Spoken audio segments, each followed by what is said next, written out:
Episode के starting में हम देखते हैं कि वही बीस जो लुयांग से पिछले एपिसोड में लड़ रहा था वो वहाँ से डर के चला जाता है। लुयांग फिर सोचने लगता है कि वो बीस्ट कहाँ चला गया। बाद में लुयांग सोच रहा होता है कि जितने भी जो इविल बीस्ट होते हैं वो सारे इविल स्पिरिट से कंट्रोल होते हैं।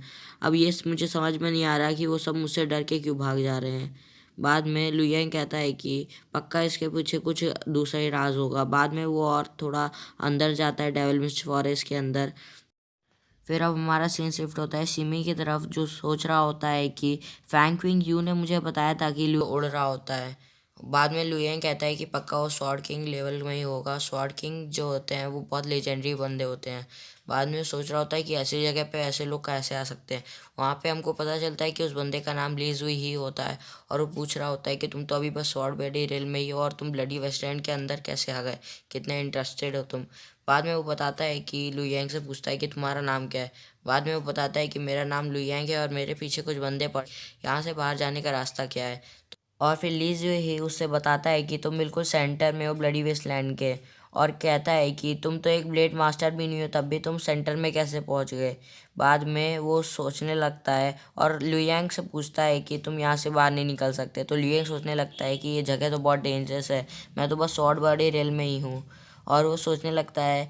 इसी के बाद लुयांग उससे पूछता है कि आप मुझे डायरेक्शन दिखा दीजिए, मैं वहाँ से चला जाऊँगा। वो कहता है कि तुम यहाँ तक पहुँचे हो तो पक्का तुम कोई स्पेशल बंदे होगे। बाद में वो जो बंदा होता है ली जुई उससे कहता है कि मैं तुम्हारे खून को अपनी स्वॉर्ड को चखाऊंगा। बाद में जो वो बताता है कि मेरी ब्लड गुल स्वॉर्ड तुम्हारा खून टेस्ट करके बहुत खुश होगी। बाद में जो ली जुई है होता है वो उसे पकड़ के अपनी तरफ खींचने लगता है। तभी वहाँ पे एक और बंदे की एंट्री होती है। फिर हमें उस बंदे का नाम पता चलता है जिसका नाम जियानवू शोंग होता है। और फिर हमारा सीन शिफ्ट होता है लियुयांग की तरफ, जो सोच रहा होता है कि ये बंदा तो भी उड़ सकता है, मतलब ये भी एक मास्टर है। और बाद में वो सोच रहा होता है कि ये जो बंदा है पक्का वो मेरी मदद करने के लिए आया होगा। वो फिर जो ली श्यू है होता है वो उससे कहता है कि तुम यहाँ पे कैसे आ गए ब्लडी वेस्टलैंड के अंदर। बाद में जियानू सॉन्ग कहता है कि मेरा मिशन है तुम्हें मारना, कोई मैटर नहीं करता कि तुम कहाँ पे भी हो। बाद में वो जो एलिमिनेट करने के लिए उसको इधर पे आया होता है और कहता है कि मैं यहाँ पे पूरी दुनिया में शांति रखूँगा। बाद में जो लीजू है कहता है कि ये तुम्हारा असली मिशन नहीं है। और फिर वो हंसने लगता है इतना कहने के बाद में। बाद में जियानू सॉन्ग बोलता है कि मेरा मिशन है पूरे लैंड ऑफ स्वॉर्ड डोमेन की रक्षा करना।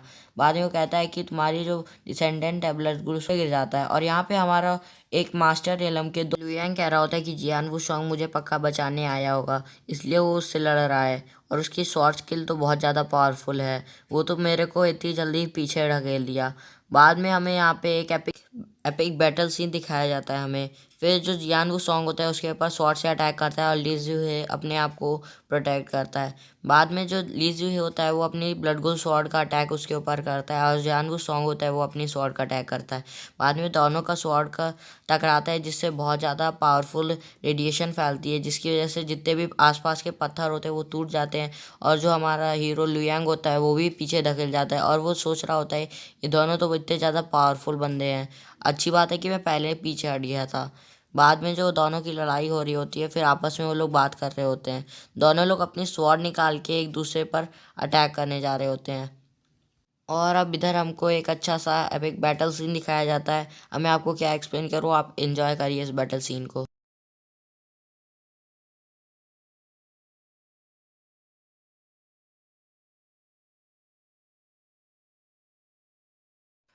और फिर लुयांग सोचने लगता है कि यहाँ पे तो दो स्वॉर्ड किंग लेवल की बैटल चल रही है और बिल्कुल ऐसा लगता है कि यहाँ पे दो गॉड लड़ रहे हों।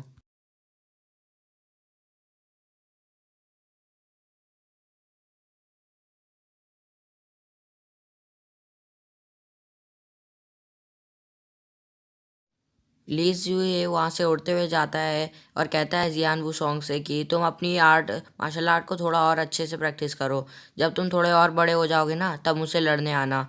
और अगर नहीं तुम मेरे से अच्छे से नहीं जीत पाओगे तो तुम्हारा जो खून होगा ना वो मेरी ब्लड गुल स्वॉर्ड पूरा पी जाएगी तुम्हारा खून। और फिर जियांग वो सॉन्ग कहता है कि यहाँ से मत भागो, ये अभी ख़त्म नहीं हुआ है।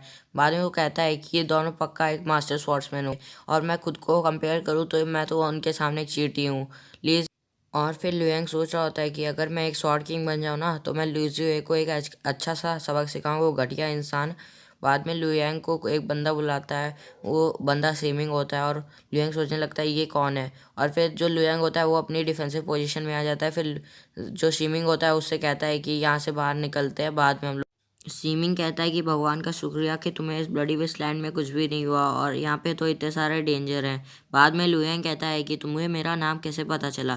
बाद में सीमिंग बताता है कि मैं फैंग मैंशन गया था तुमको ढूंढने के लिए, उन्होंने बताया कि तुम डेविल मिस्ट फॉरेस्ट में हो। बाद में जो सीमिंग होता है वो उससे पूछता है कि तुम इतने खतरनाक जगह से कैसे पहुँच गए, ये असली ब्लडी वेस्टलैंड है। बाद में उसे वो जेट पेंडेंट दिखाता है लुयांग को। लुयांग अपना जेट पेंडेंट निकाल के देखता है तो वो दोनों सेम ही होते हैं, एक ही जेट पेंडेंट के दो टुकड़े होते हैं। बाद में लुयांग सोचने लगता है कि ये तो मेरे फादर हो सकते हैं। बाद में पता चल जाएगा कि ये तुम्हारे फादर हैं। बाद में लुयांग सोचने लगता है कि मेरे फादर इतने यंग कैसे हो सकते हैं।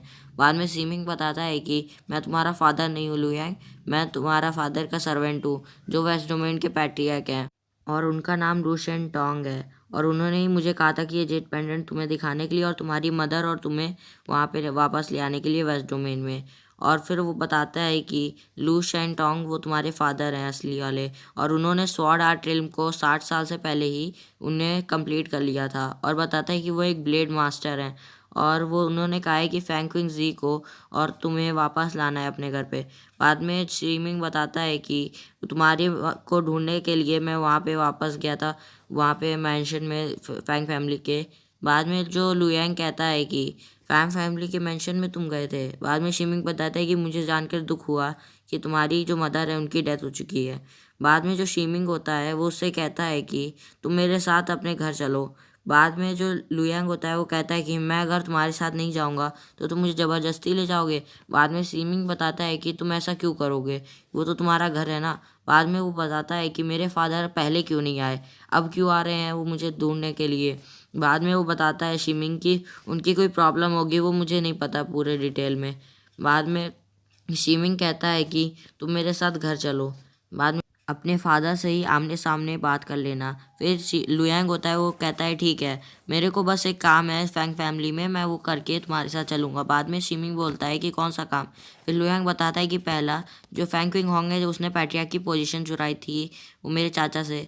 बाद में वो दूसरा काम बताता है कि जो मेमोरियल टेम्पलेट है मेरी मम्मा का उसको उसे सही जगह रखना है। बाद में वो लुयांग का शिमिंग कहता है कि भैया तो बहुत छोटा सा काम है, मैं बहुत जल्दी कर लूँगा। बाद में शिमिंग कहता है कि मैं तुम्हारी इसमें मदद करूँगा। बाद में लुयांग कहता है कि मैं खुद करूँगा ये काम। बाद में जो वो शिमिंग होता है वो उससे कहता है कि वो सब तुमसे ज़्यादा लेवल के हैं और तुम तो इतना अभी बस और बड़े रेल में ही हो। फिर वो जो लुयांग होता है वो कहता है कि मैं तो थोड़ी सी वेस्ट डोमेन की मार्शल आर्ट का यूज़ करूँगा। बाद में सीमिंग बताता है कि तुम अभी सॉर्ड सोल रेल में नहीं हो तो तुम्हारे लिए कोई भी मार्शल आर्ट शूट नहीं करेगी फैंग फैमिली की। उसके बाद में जो लुयांग कहता है कि मेरे लिए एक दो मार्शल आर्ट तो होंगी। बाद में वो बताता है कि जब तुम उसमें सॉर्ड सोल रेल में पहुंच जाओगे तब तुमको एक दो मतलब कुछ अच्छी मार्शल आर्ट है वो तुम्हें सिखाया जाएगा। बाद में वो कहता है कि ठीक है। तो फिर लुयांग होता है वो कहता है कि अगर मेरे लिए कोई मार्शल आर्ट नहीं है तो मैं तुम्हारे साथ नहीं जाऊंगा। तो कहता है कि ठीक है, मैं तुमको एक मार्शल आर्ट सिखाऊंगा लेकिन मैं एक डील करनी पड़ेगी। तो लुयांग कहता है कि कौन सी डील। तो फिर शिमिंग कहता है कि तुमको मेरे साथ एक कॉन्ट्रैक्ट साइन करना पड़ेगा जिससे कि तुमको 1 महीने में ही वो मार्शल आर्ट को प्रैक्टिस करके उसके मास्टर बनना होगा। अगर तुम नहीं बन पाओगे तो तुमको मेरे साथ घर चलना पड़ेगा बिना कुछ किए। बाद में उन लोगों का एक एग्रीमेंट हो जाता है। फिर बाद में वो लोग जब जा ही रहे होते हैं और कहता है कि तुम मेरे साथ घर वापस चलना।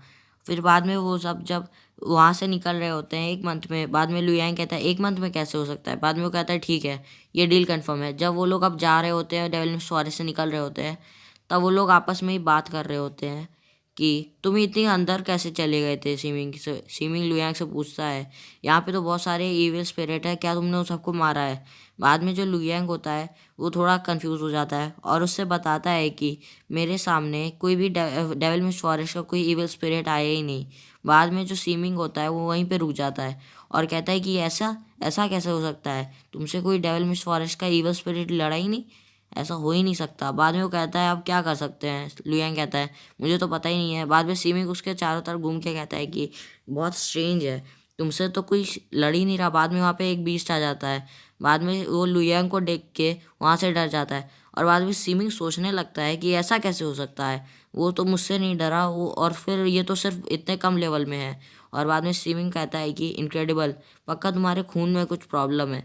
बाद में वो लोग हंसने लगते हैं। बाद में लू यांग स्ट्रीमिंग से कहता है कि वहाँ पे दो बहुत पावरफुल बंदे लड़ रहे थे, दोनों लोग ही स्वॉर्ड किंग रेलम में थे। और फिर स्ट्रीमिंग बताता है कि वो मोर्टल बनने वाले होंगे। बाद में वो कहता है कि वो दोनों कौन थे, अगर तुम्हें उसका नाम पता है तो बताओ। बाद में जो लुयांग होता है वो बताता है कि एक का नाम जैन वू शेंग था और दूसरे का नाम लू जी हाय था, और वो दोनों बहुत यंग थे। बाद में शीमिंग वहीं पे रुक जाता है और कहता है कि जैन वू शेंग, लू शेंग हाय, वो तो लेजेंडरी स्वॉर्ड चाइल्ड और ब्लड स्वॉर्ड चाइल्ड हैं। वो अभी तक की यंग जनरेशन में सबसे ज़्यादा पावरफुल और डिमोनिक स्वॉर्डमैन है अभी तक स्वॉर्ड डोमेन में। तुम सोच सकते हो ना, तुम उन दोनों के विटनेस हो बैटल के। फिर लुयांग कहता है कि मुझे नहीं पता था कि दोनों इतने फेमस हैं। जब उनकी तरह मैं पीएलएस किंग बन जाऊंगा।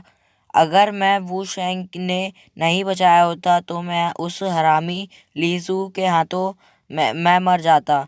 जब मैं पावरफुल बन जाऊंगा तब मैं उस लीजू को उसकी माँ बहन याद दिलाऊंगा। सीमिंग कहता है कि लिजू ही के पास ब्लड स्वॉर्ड है। अभी तक वो एक ताकतवर स्वॉर्ड किंग है। एक ना एक दिन वो एक ब्लेड मास्टर जरूर बन जाएगा, और उसके पास इतना पोटेंशियल है कि वो स्वॉर्ड गॉड रिल में पहुंच सकता है। इजी नहीं होगा उसे माँ बहन याद दिलाना। फिर लुयांग कहता है कि मेरे फादर तो पैट्रियार्क है ना लू फैमिली के, तो वो रूल करते हैं वेस्ट डोमेन पर, और उनके पास तो रेनबो स्वॉर्ड भी है। और अगर मैं उस हरामी लीजी हुई रेनबो स्वॉर्ड और लू फैमिली की मार्शल आर्ट से भी। फिर सीमी कहता है कि इस पूरे वर्ल्ड में सबसे ज़्यादा पावरफुल कौन है। फिर जो लुयांग होता है वो बताता है कि स्वॉर्डलेस एल्डर जो लीडर है स्वॉर्ड साइड का। फिर सीमिंग बताता है कि हाँ, तुम सही कह रहे हो। और फिर लुयांग कहता है कि मैंने तो ये भी सुना है कि उसने इतनी ज़्यादा लड़ाई की है, इसीलिए उसे स्वॉर्डलेस एल्डर कहते हैं, और हर एक लड़ाई में वो जीता है, और इसलिए उसको सब लोग स्वॉर्डलेस एल्डर कहते हैं। और फिर सीमिंग कहता है कि तुम बिल्कुल सही कह रहे हो, जो लेजेंडरी स्वॉर्ड चाइल्ड है जैन वू शेंग, वो उसी का डिसाइपल है। और फिर सीमिंग बताता है कि जो स्वॉर्ड सेक्ट है उसके अंदर 4 सबसे बड़ी ब्लेड मास्टर की फैमिली रहती हैं, और कहता है कि स्वॉर्डलेस एल्डर का कोई मैच नहीं है, लेकिन एक इंसान है जिससे उसकी लड़ाई है इस पूरी दुनिया में। फिर लुयांग पूछता है कि कौन है वो। फिर सीमिंग बताता है कि जो प्रीवियस मास्टर है ब्लड गोल स्वॉर्ड का, सो ब्लड स्वॉर्ड एल्डर जो लीजू ही है, वो उसी का डिसाइपल है। और यहीं पे हमारी एक्सप्लेनेशन खत्म होती है। और अगर आप मेरे चैनल पे नए हैं तो प्लीज़ चैनल को सब्सक्राइब कीजिए, और अगर मेरी एक्सप्लेनेशन अच्छी लगी हो तो एक लाइक और कमेंट जरूर करिएगा। Thanks for watching. Bye bye.